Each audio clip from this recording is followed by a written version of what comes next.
Dobrý den, dnes jsem si pro vás připravila, jak naučit psa Povel slalom. Slalom, že vám pes bude kličkovat pod nohama. Předvedu, aby. Sedí. Tom.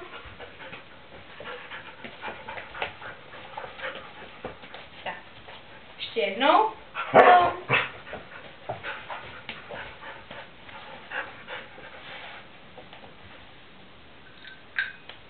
Je hodná. Tak. A jak to vlastně svého psa naučit? Můžete použít clicker a tak si zavoláte svého psa před sebe, sedí. A vlastně pamlskem budete lákat.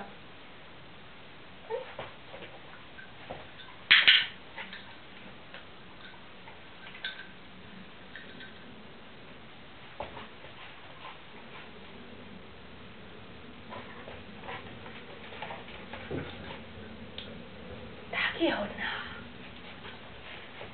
Ještě jednou.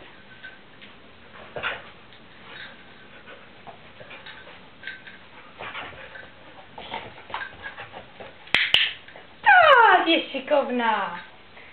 A vlastně tak to budete furt postupovat, až to dojde k tomuto tom.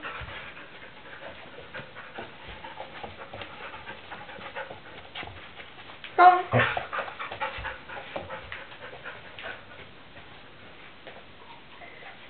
Tak doufám, že se vám to líbilo a že vám to se svým pejskem půjde.